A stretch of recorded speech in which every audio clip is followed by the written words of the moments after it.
Election 2024 आज जो है 5वां रोज़ है कागजात नामजदगी जमा करवाने का और आखिरी भी 4:30 बजे तक कागजात नामजदगी जमा कराए जा सकेंगे।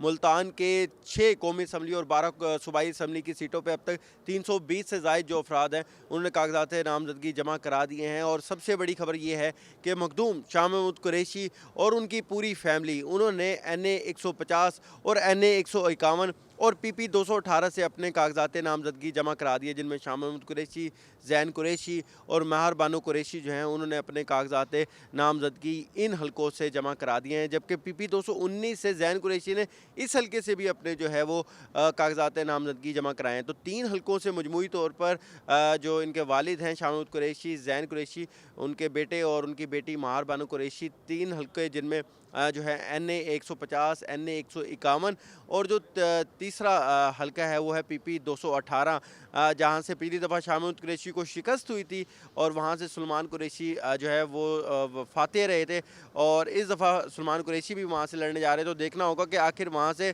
तीनों में से कौन अल्टीमेटली वहाँ जाके इलेक्शन लड़ेगा। इसके अलावा PP 219 से ज़ैन कुरैशी ने भी अपने कागजात नामजदगी जमा करा दिए हैं। तो ये अब तक की सबसे बड़ी अपडेट है। जबकि जहांगीर तरीन जो कि इस्तेकाम पाकिस्तान के चेयरमैन हैं, उनके कागजात नामजदगी वसूल कर लिए गए थे कल। आज वो भी यहाँ पर हो सकता है कि NA 149 में अपने कागजात नामजदगी जमा करा देंगे। उनकी लीगल टीम जो है 2 बजे तक मुमकिन तौर पर ये एक्सपेक्ट किया जा रहा है कि 2 बजे तक उनकी लीगल टीम यहाँ पर पहुँचेगी और वो भी कागजात जमा कराएंगी। आज 4:30 बजे तक जो है वो टाइम है। उसके बाद यहाँ पर ROs का कहना है कि किसी भी कैंडिडेट के जो कागजात हैं वो जमा नहीं किए जाएंगे। तो 4:30 से पहले तमाम जितने भी कैंडिडेट्स हैं उनको यहाँ पर आना होगा।